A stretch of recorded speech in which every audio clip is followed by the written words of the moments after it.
kæri hlustandi lindarinnar. Björg Lársdóttir heiti ég og í stúdíónu ásamt góðum vini. Halldór, ertu velkominn. Takk fyrir að bjóða mér. Bara, það búið að standa lengi til. Ok. Svona þetta bara með sumt. Það dregst, en alltaf við tíma. Vonandi, þetta réttu tími? Já, við trúum því. En Halldór Pálsson, hvernig... ef við skoppum nú bara tilbaka nokk örfá ár þegar þú fæddist þá, fæðistu inn í kristna fjölskyldu eða? Nei? Ég er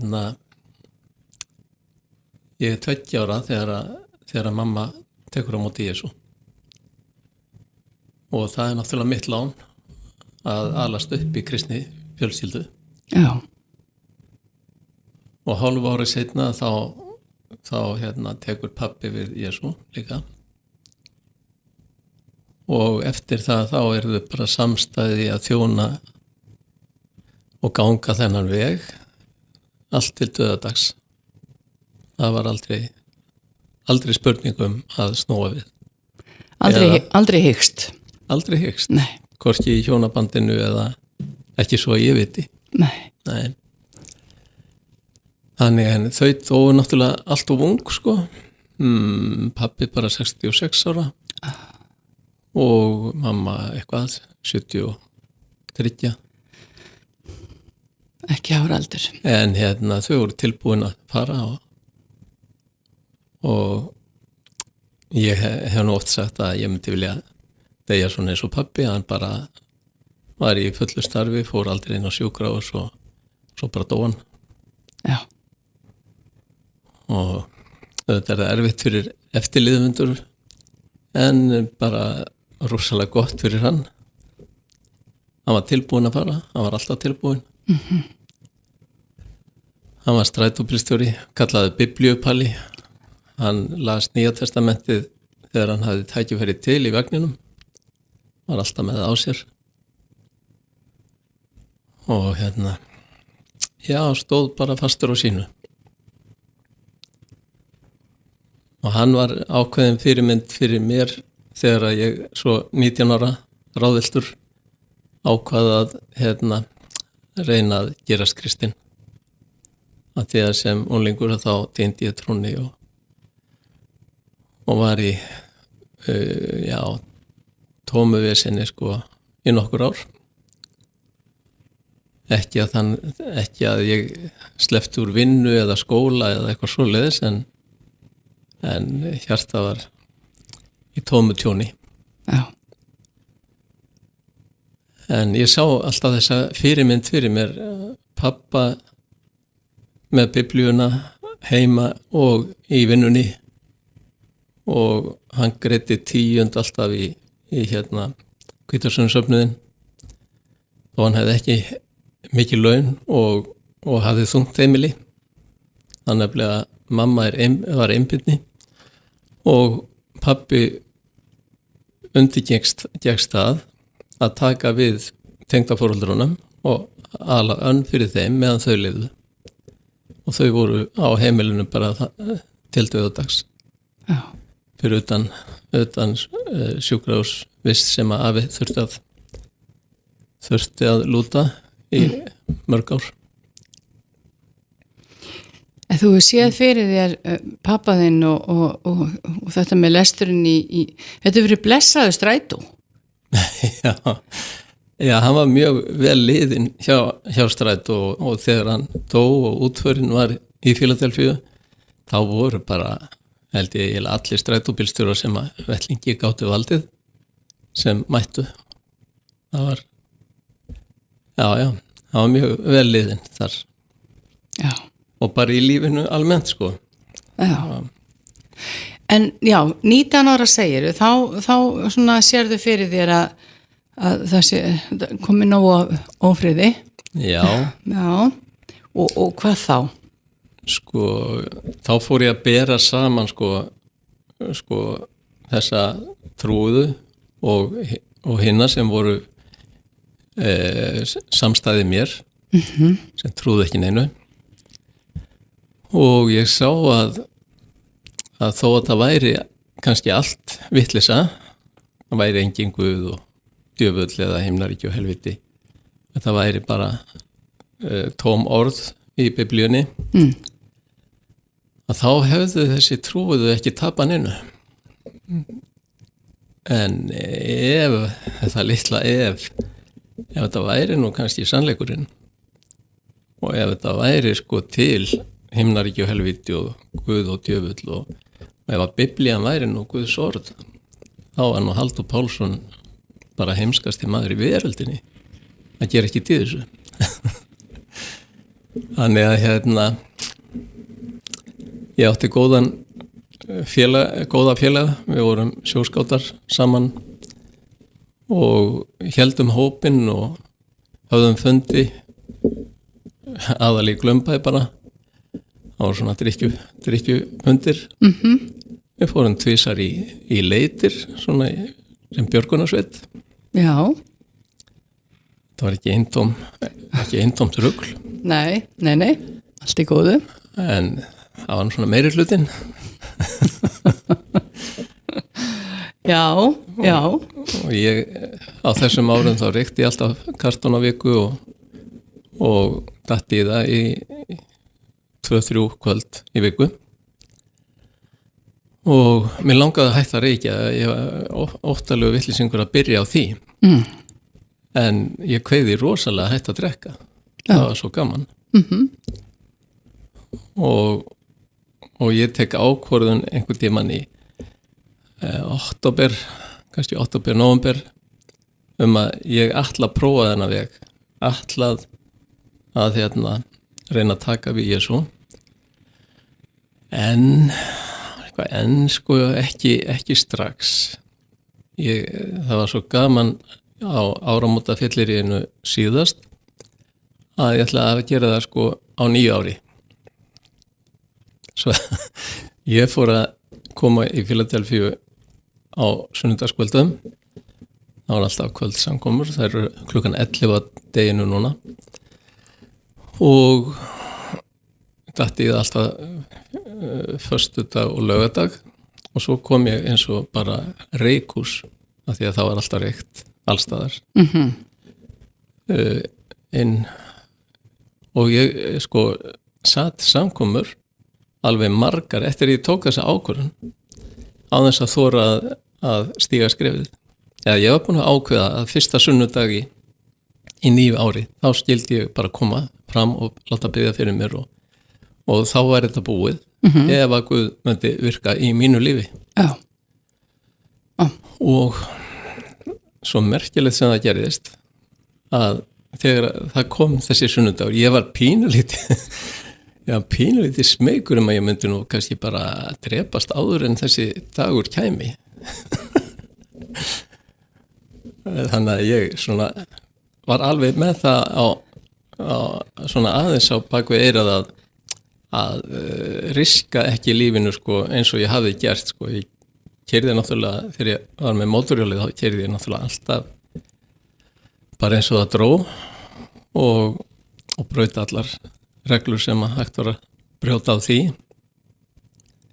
En ég fór svona aðeins hægar yfir bæði á bíl og hjóli eftir að ég tók þessa ákvörðun. Finnst þér ekki svolítið skondið að segja þetta svona í dag? Þetta var svo stutt hugsun eitthvað og þetta átti maður ekki að bíða með þetta. En Guð er svo náður, bara náð Guðs er svo mikil að hann bara lét þetta mig þetta og svo þegar ég fór fram til fyrirbæna, man ekki hvað var sagt eða hvernig og þá bað ég ég fór fram, ég var náttúrulega þekktur þarna eða sko allir vissu hver ég var því að ég var náttúrulega sonur pappa og mömmu. Akkurat. Og svo svarti söðurinn var að koma en það var enginn að hugsa það sko. Ég hélt það bara. Aha.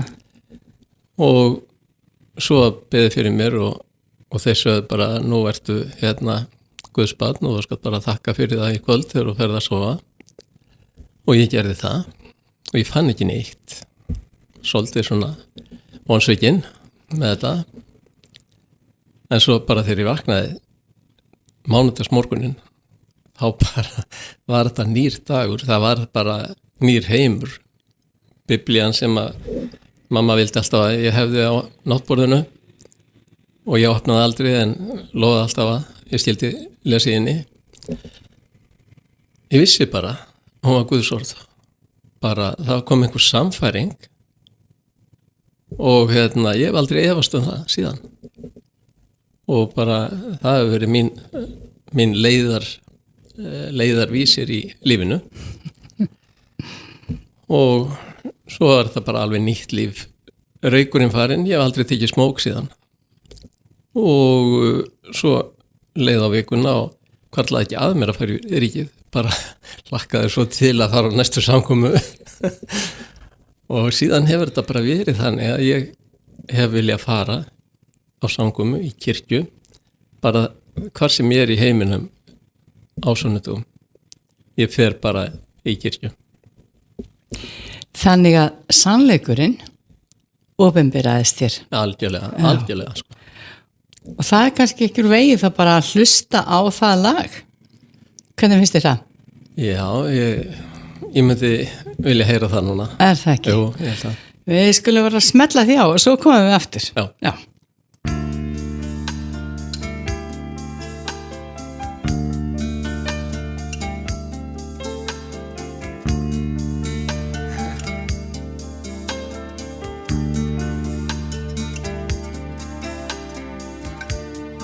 Einhvern tímann læðist í huga þig að lífið hafi engan tilgang, þá skaltu hugsa til mín og seinna muntu sjá að svo ei og þú munt finna hamingjuna, þá skal ég hugsa til þín.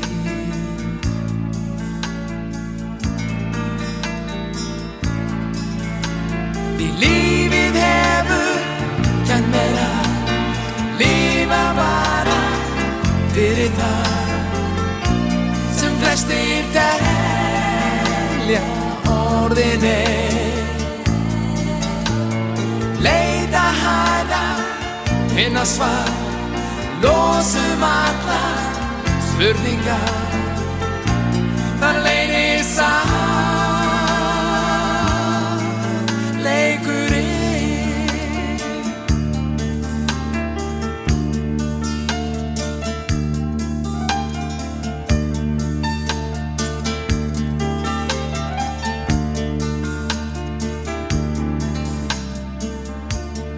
Enginn getur án hans lifað, án hans getur enginn starfað, slíkur sannleikurinn. Við segjum leita þú hans og þú munt finna hamingjuna, þannig sannleikurinn.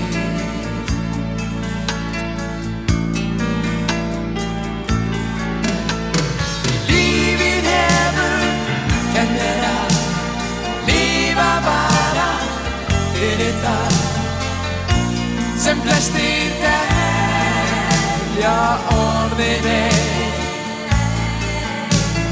leita hærra, finna svar, losum allar spurningar, þar leynir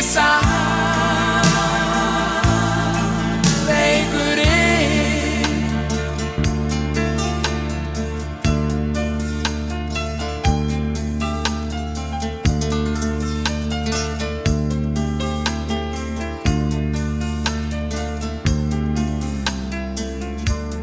Læðist ekki lengur í huga minn að lífið hafi engan tilgang, fundinn sannleikurinn.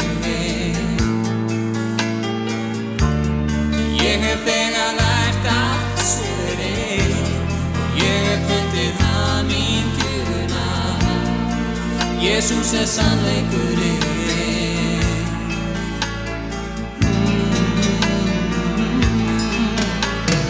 Lífið hefur kennt mér að fyrir það sem flestir telja orðin leita hana finna svar losum allar spurningar það leynir satt leikurinn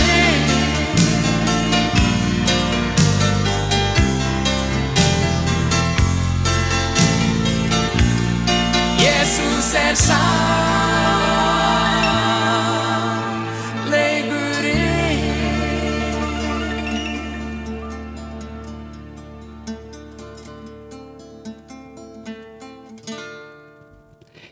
Já, Halldór, Jesus sannleikurinn.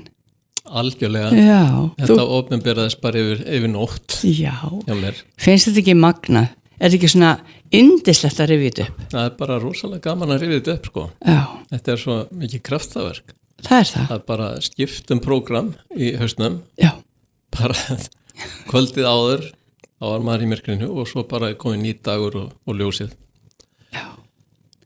En þú þurftur að taka ákvörðu, það var ekki nóg að pappiðin væri eða mammaðin væri? Nei, það var ekki nóg. Nei. Þetta var mitt líf. Já. Já.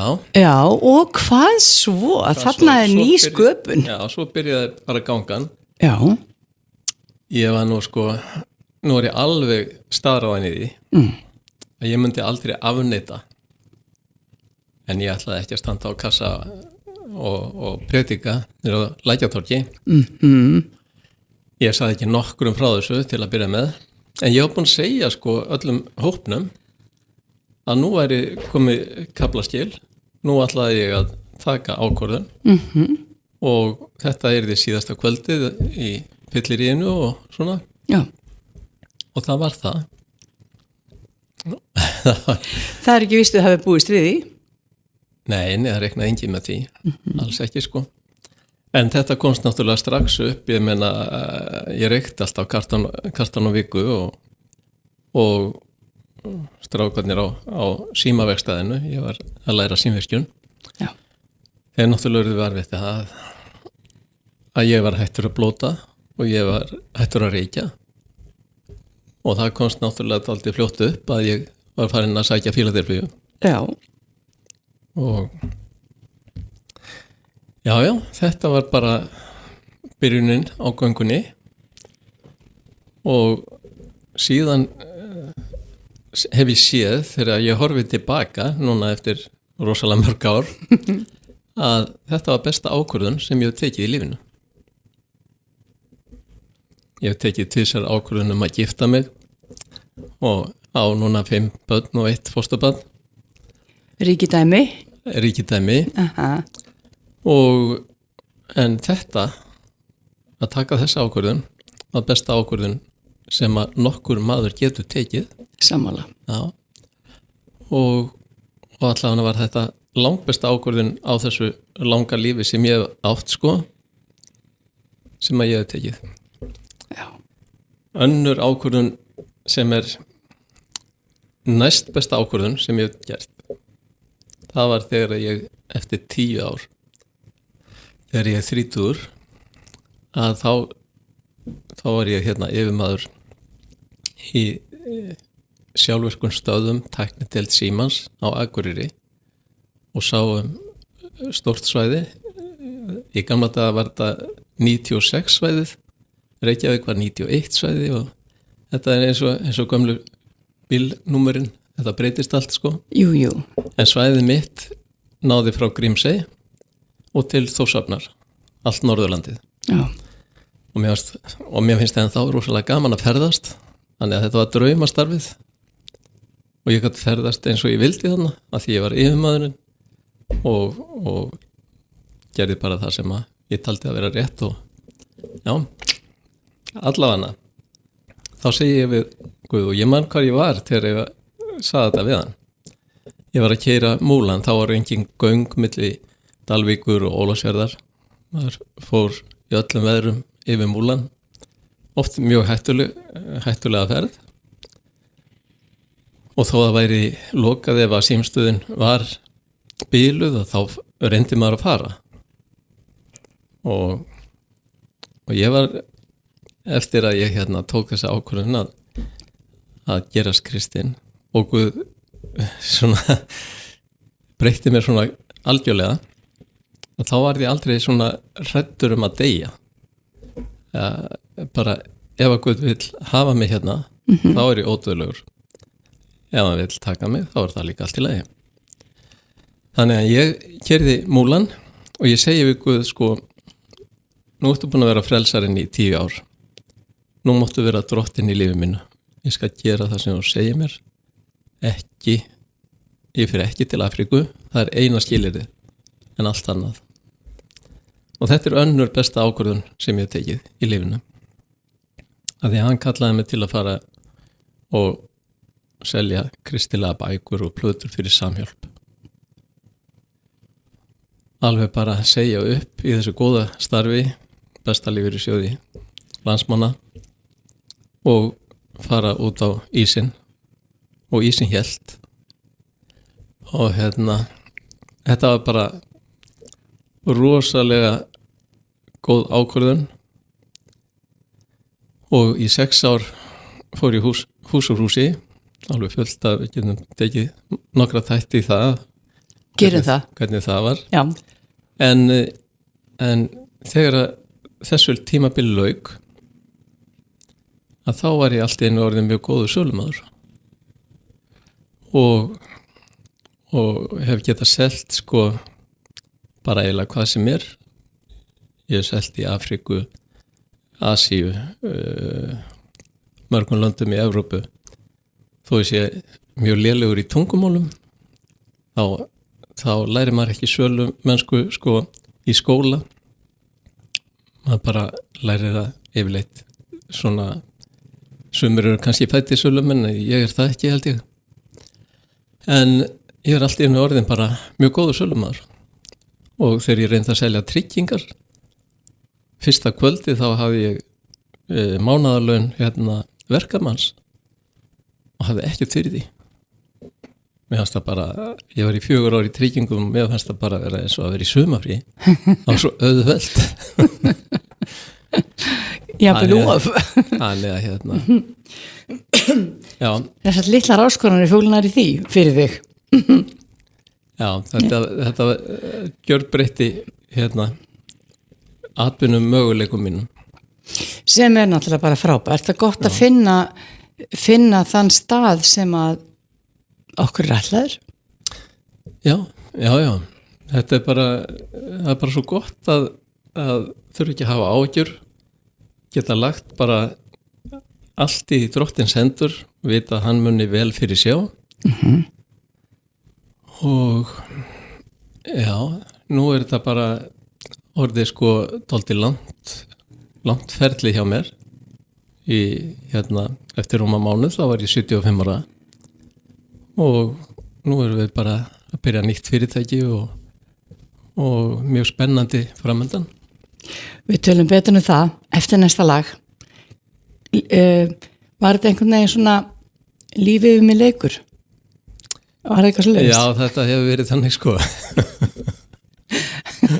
Viltu heyra það? Já, þú ert með það. Já, það er Garðar Sigurgeirsson, já. Hlustum á það og svo bara komum við eftir. Já.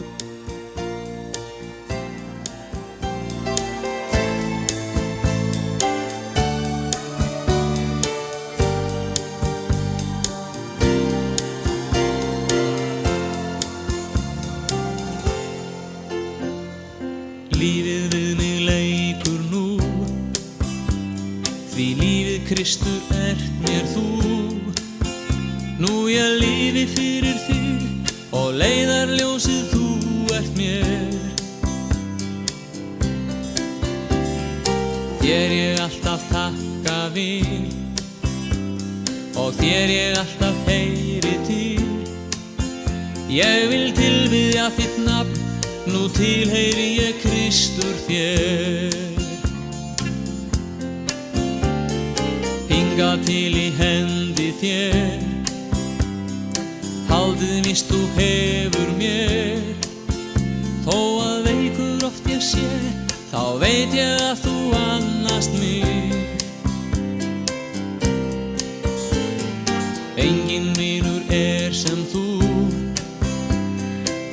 þér byggi mína trú. Þú gafst lífið fyrir mig, nú lifa vil ég fyrir þig.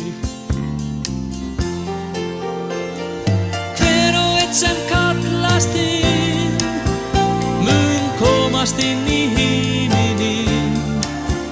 Þar með englakórnum öll ég einum rómi syngjum þér. Enginn vinur er sem þú, ég á þér byggi mína trú.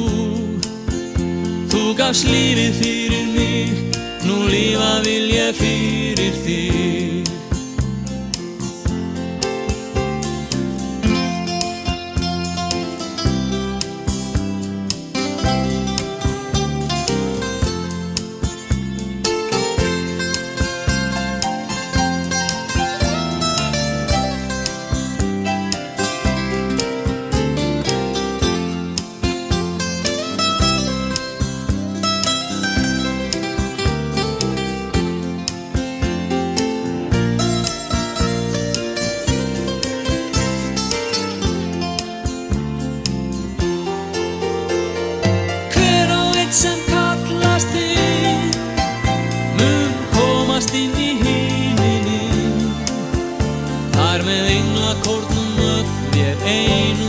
Syngjum þér. Enginn vinur er sem þú, ég á þér byggi mína trú. Þú gafst lífið fyrir mig, nú lifa vil ég fyrir þig. Þú gafst lífið fyrir mig, nú lifa vil ég fyrir þig.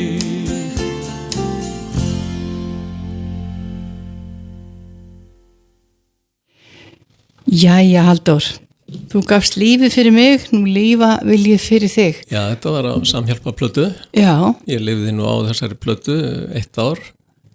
Ég var í 6 ár og seldi 6 items, 3 plötur og 3 bækur. Já. Með vinni mínum Ásmundi Aðalsteinssyni sem að tók helmingin af landinu á móti mér. Við fórum yfir allt landið einu sinni á ári, hverja íbúð, hvert sveitabæ. Og það var bara erfitt en mikið ævintýri og mikil reynsla og ég bý ennþá að þessari reynslu og Samhjálp átti nú 50 ára afmæli núna fyrir stuttu og ég fylgdist vel með þegar Samhjálp var stofnað og svona.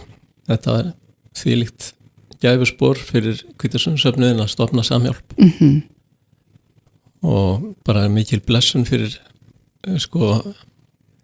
tugi manna, 100 manna, 1000 manna. Já. Og einn ógæfum maður á marga að, þannig að þetta er margfeldis áhrif. Akkurat. En þegar maður gengur svona með Guð þá lærir maður dálítið inn á Guð og ég hef fundið það að Guð hann les hugsanir okkar, hann veit hvað við hugsum. Einmitt. Og ég var einhvern tímann í Kína, við vorum saman Björn Trófason, við gerðum bók Kína, á kínversku Norðurlöndin, saman mikið verk og við vorum eitthvað að gera þarna í Kína, vorum held í Kanton og fórum á einhverja sýningu og ég var búin að vera nokkru sinnum í Kína og ég segi einhvern tímann bara svona í huganum við Guð, mér langar svo að hitta einhvern frelsaðan hérna. Ég heyri svona rosalega vakningar í Kína en ég sé engin merkjum það og hef ekki bara fundið neitt frelsaðan. Ég hef reyndar ekki gert í því að leita, ég hef alltaf verið í einhverju viðskiptaferðum í Kína.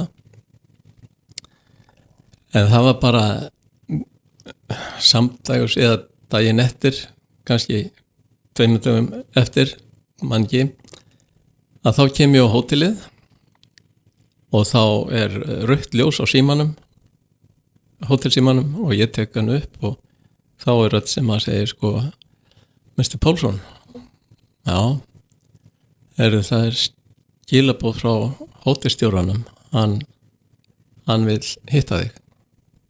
Já, Og þetta hefur aldrei komið fyrir á mínum ferðum. Ég er búin að ferðast gríðarlega mikið til, ég veit ekki hvað margra landa og dvalið á alls konar hótelum og þetta hefur aldrei komið fyrir áður. Og ég segi já, og aðeins að má hann koma niður í herbyggi. Já. Svo kemur ungur maður, þarna kannski milli 30 og 40 til mín og sest inn í herbyggi og svolítið vandræðalegur og segir það kom hérna slys fyrir. Nú segir já, þú nefnilega settir skyrtu í þvott og hún eyðilaðist og ég komin hérna til að semja andverðið. Þetta fáránlegt eitthvað. já, skrítið. Og og við og við semjum hérna tölu, ég fæ $10 fyrir skyrtuna og við erum orðin sáttið með það og svo situr hann bara rólegur. Já. Og ég segi svona við hann fyrirgjöðu hérna, ert þú trúaður? Já. Ertu kannski kristinn? Já. Ertu frelsaður? Já. Ferði í kirkju? Já. Ferði í kirkju á morgun, þetta var laugardagur? Já.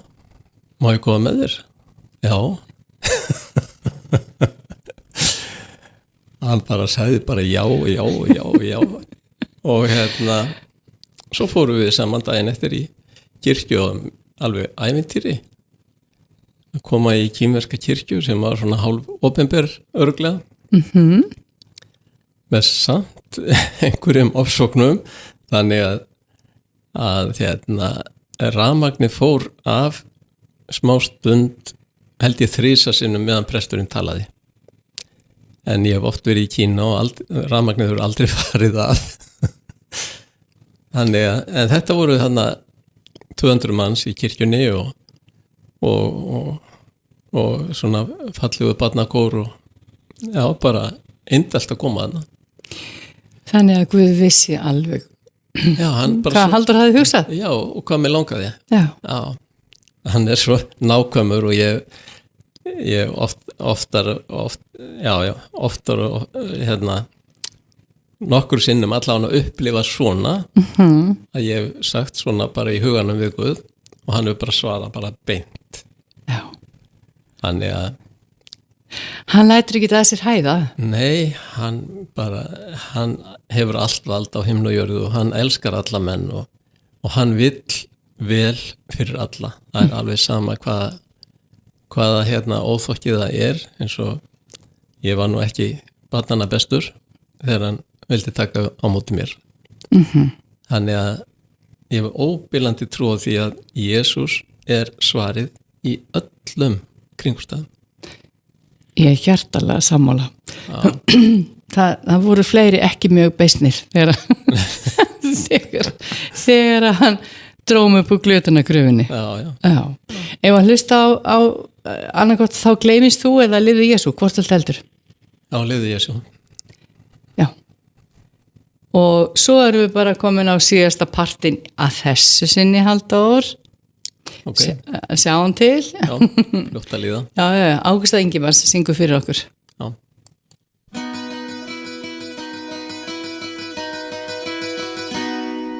Þeir sem víða söngva muna skulu minnast að ég söng þér Jesús minn og ég aðeins vildi una því að eiga að gera Jesús vilja þinn.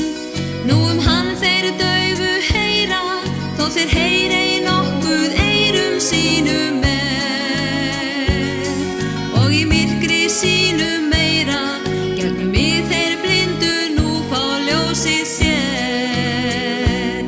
Lífa Jesú, lífi mínu, ég vil lýsa öðru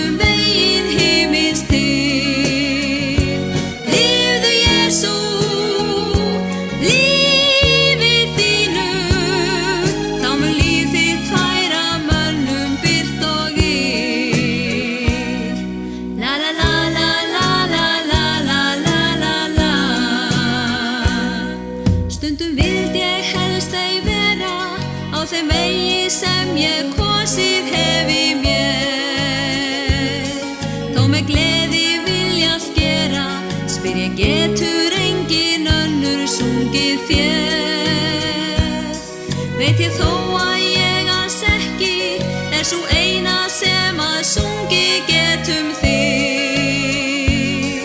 Vilja þinn ég veit og þekki, að í verki þessu mundu blessa mig.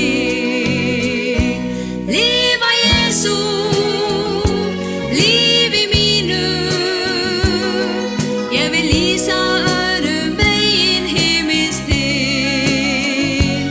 Lifðu Jesú, lífi þínu, þá mun líf þitt færa mönnum bylt og yl.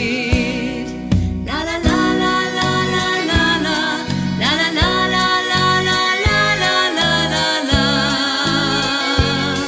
la la la la la la la la, la la la la la la la la la la. Lifa Jesú, lífi mínu, ég vil lýsa öðrum veginn himins þinn. Lifðu Jesú, lífi þínu, þá mun líf þitt færa mönnum bylt og yl. La la la la la la la la la la la.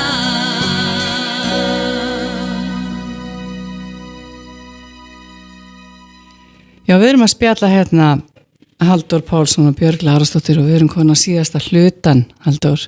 Þetta líður satt. Hvað er í kollinu þínum til að segja? Ég bara, þegar við vorum að hlusta á þessa plötu, þá manni þegar hún kom út, þessi plata, rosalega flott umslag og flott plata, og ég var að selja í Hafnarfirðinum, var ég að selja í einhverjum blokkum og það gekk opbóðslega vel. Það bara keyptu nánast allir. Ég var komið með einhver 10 plötur seldar, þá kem ég til vina míns og sem er lögfræðingur og hérna við þekkjumst vel en höfðum ekki sést í mörg ár og hann býður mér inn og kaupi plötu og svo erum við eitthvað að spjalla og hann segir sko hvernig ertu í dag, Halldór, ertu giftur og eitthvað svona, já, ég er giftur og 5 börn og hérna, já, mikið að gera konaðinu og eitthvað svona og ég hérna, já, en ég sagði honum ekki sko að ég er tvígiftur þarna og ég átti 2 börn með fyrirkonunni og við vorum ekki með þau sko. Aha. Bara, hún kom það ekkert við og Nei, ég leta kyrtir liggja einhvern veginn en það var ekki alveg rétt, ég átti að segja það sko ég vissi það svo fyrir ég út og við kveðumst og ég held áfram að selja og sel ekki neitt bara það er bara allt bara nei takk, nei því miður og bara alveg lokaðir. Já.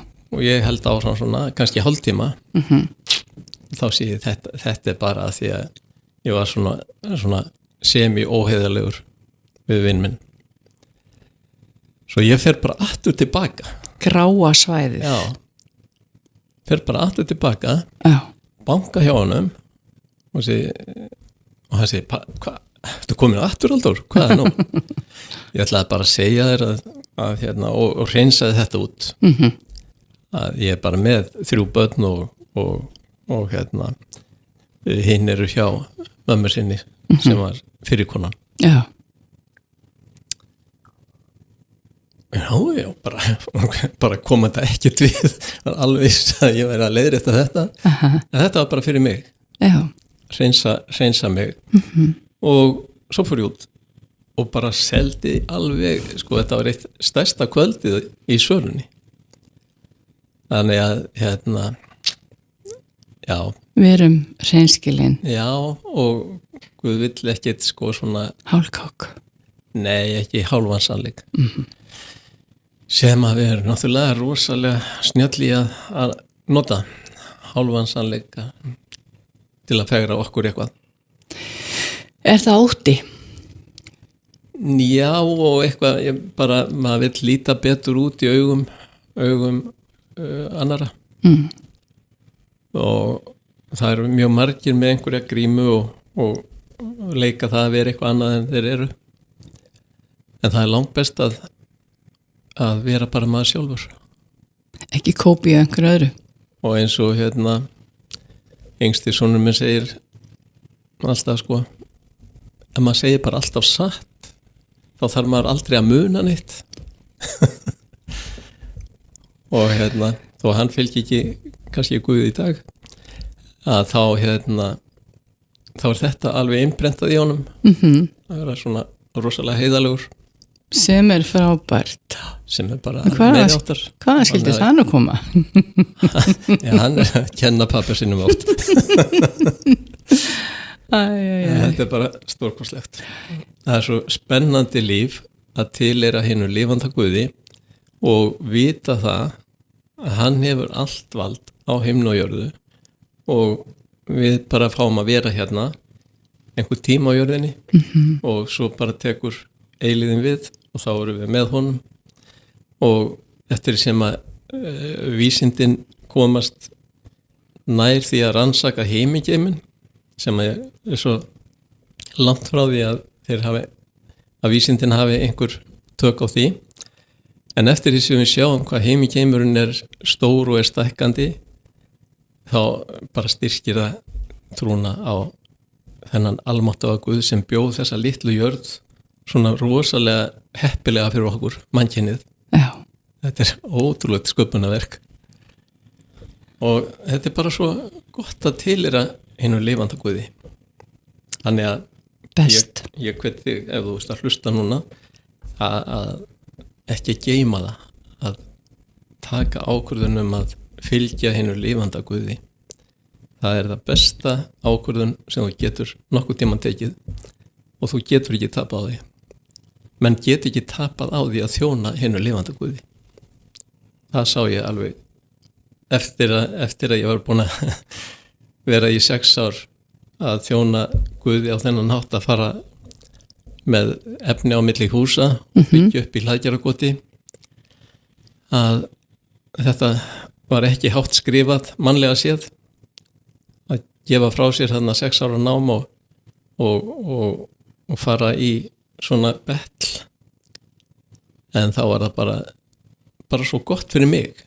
Það var svo styrkjandi fyrir bara mig sem karakter að vera að eiga við fólk alla 6 daga vikunar og sjá hvernig fólk aktar og bregst við. Þetta var ekkit létt. Til dæmis, ég man eftir að ég var að selja í þorpi út á landi og kem banka og það kemur maður til dyra og leið og ég sé efni frá Samhjálp, að þá bara byrjar reiðilesturinn og ég sagði ekki neitt, ég bara snýri við og gekk tilbaka. Ég var ekkert að reyna að rökraða þetta og hann hélt reiðilesturinnum áfram alveg niður tröðina og bara þar til lokaði hliðinu 50 metra frá. Komdu þér í vinnu aumingiðinn og varst ekki að plaga heiðalegt fólk og eitthvað svona Aumingjakallinn. Já. Og svo þegar ég kom í næsta hús þá sagði hann, nei, ég vil ekki kaupa, en þú ættir að fara í húsi í hliðina, hann þarf á þessu að halda. Það var þessi sem að sem var nýbúin að heimskja. Já. Svo þegar ég kom næsta ár þá allt í einu myndi eftir, þetta var húsi sem ég fekk svona útrið og ætlaði að sleppa því, en hugsaði, þú ert nú meiri aumingin eða þú ferði ekki aftur og tekur við einni bunu í viðbót. En þá var bara snöggt nei og engin umræða og engin köll. Svo í 3. árið þá myndi ég líka eftir því og þá var mér bara boðið inn og það var reynda kona sem kom til dyra og maðurinn var þarna og já, þá hafði hann verið drykkjumaður og var búinn að fara í meðferð og nú var þetta allt annað dæmi og þau keyptu bók af mér og var bara hið fínasta fólk, þannig að maður skildi aldrei afskrifa fólk þó að bregðist illa við á einhverju augnabliki. Nei, og þegar þú sagðir þetta það alveg bara, já, ok, maður í neyslu. Já. Já, við sem höfum verið þar, við þekkjum kannski svolítið einkennin. Margir hafa verið þar, já. Já, alltaf margir. Þannig að þetta er bara spennandi líf. Já, hvað gerir Guði næst? Næst bendir hann okkur á að setja síðasta lagið á. Erum við búin? Við erum búin með tíman. Sjáðu hvað klukkan er. Já. Úps, Já. í þetta skipti, en það er einmitt svo skondið, þá gleymist þú. Hvað er það? Hjalti er bara mjög góðu vinur minn og ég veist bara hann er búinn að þjóna svo stórkortlega í Guðsríkinu með lagasmíð og söng að mér og langaði bara að spili. heyra þetta. Já, snillingur þessi drengur. Spilar á margt. Já. Skulum hlusta á hann. Herðu, Halldór Pálsson, kæra þakki fyrir að taka tíma og spjallaði mig. Já. Við eigum fullt eftir í þínu stóra lífi með Guði. Takk. Takk fyrir að bjóða mér. Björg Lárasdóttir í D.O. Kveði hérna úr stúdíónu. Bless.